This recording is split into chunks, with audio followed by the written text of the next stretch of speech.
안녕하세요. 오늘은 기드온 이야기의 중요한 전환점을 함께 알아볼 시간입니다.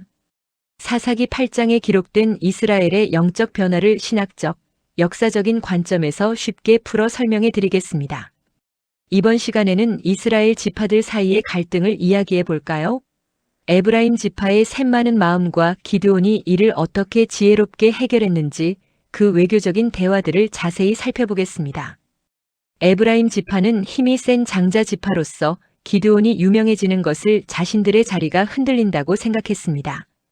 하나님의 뜻보다 자기들의 명예를 앞세운 것이죠. 기드온은 내전을 막기 위해 끝물 포도가 더 좋다는 말로 에브라임 지파를 달랬습니다. 하지만 이 대화에서는 하나님에 대한 언급 대신 오직 사람의 생각과 정치적인 계산만 남게 되었습니다. 지파 간 갈등을 분석하는 표를 보시겠습니다. 에브라임 지파는 자신들이 전쟁에 참여하지 못한 것에 불만을 나타냈고 기드온은 그들의 업적을 칭찬하며 위기를 넘겼습니다. 이는 지도력을 유지하려는 욕구와 평화를 지키려는 실용적인 대응이었습니다. 하지만 이 과정에서 하나님의 뜻보다는 사람의 정치적인 생각이 더 중요해지는 모습이 드러났습니다. 기드온에 지친 300용사들이 숫곳과 브누엘 마을에 도움을 요청했지만 이들은 미디안의 보복이 두려워 기드온을 비웃으며 거절했습니다. 이는 눈앞의 위험만 보고 하나님을 믿지 못한 것이죠. 같은 이스라엘 백성으로서 서로 돕는 마음이 사라지고 공동체의 의미가 약해졌음을 보여주는 안타까운 사건입니다. 미디안을 추격했던 기드온의 여정을 지도에서 살펴보겠습니다. 숫곳과 브누엘은 도움을 거절하며 이스라엘의 분열을 보여주었고 기드온은 노바와 욕부아를 지나 카르코르까지 깊이 들어가 미디안 왕들을 사로잡았습니다.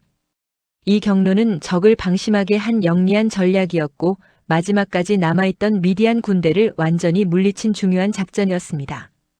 기드온의 변화를 보여주는 세 가지 숫자를 보시죠. 숫곳의 77명의 장로 처형은 그의 잔인함을, 1700세겔의 금은 그의 탐욕을, 70명의 아들은 그의 권력을 상징합니다. 기드온은 사람들에게 왕이 되지 않겠다고 말했지만 실제로는 왕처럼 행동하며 권력을 누리려 했습니다. 구원자에서 폭군으로 변해가는 모습입니다. 이제 우리는 기드온이 이스라엘을 구원한 영웅에서 무서운 폭군으로 변해가는 과정을 더 자세히 살펴볼 것입니다. 개인적인 복수와 그가 만든 황금 에봇이 어떻게 그에게 올무가 되었는지 함께 알아보겠습니다. 기드온의 사적인 복수 행위를 보겠습니다. 그는 동족에게도 가혹한 처벌을 내리며 독재자 같은 모습을 보였습니다. 또한 전쟁이 하나님의 명령 때문이 아니라 미디안 왕들이 자신의 형제들을 죽인 것에 대한 복수심 때문에 벌어졌다고 고백합니다. 심지어 미디안 왕들의 상징물을 가져간 것은 그가 마음속으로 이미 세상의 왕이 되고 싶어 했음을 보여줍니다. 기드온이 만든 황금 에봇은 처음에는 기념물 같았지만 결국 우상이 되고 말았습니다. 이것은 하나님이 원하시는 방식이 아니라 사람이 자신의 열심으로 만든 것이었죠. 이 에봇은 이스라엘 백성을 잘못된 길로 이끌었고 결국 기드온 자신과 그의 집안까지도 큰 어려움에 빠뜨리는 원인이 되고 말았습니다. 에봇에는 두 가지 종류가 있습니다. 하나님의 율법대로 만든 에봇은 제사장이 하나님과 소통하기 위한 거룩한 도구였습니다. 하지만 기드온이 오브라에서 순금으로 만든 에봇은 하나님의 뜻과 상관없이 개인적인 목적을 위한 우상이 되고 말았습니다. 이것은 하나님의 계획에서 벗어난 영적인 변질을 보여주는 것이죠. 기드온은 왕이 되지 않겠다고 했지만 실제로는 왕처럼 행동했습니다. 하나님만이 왕이라고 말했지만 결국 황금 에봇을 만들어 우상 숭배의 길을 열었습니다.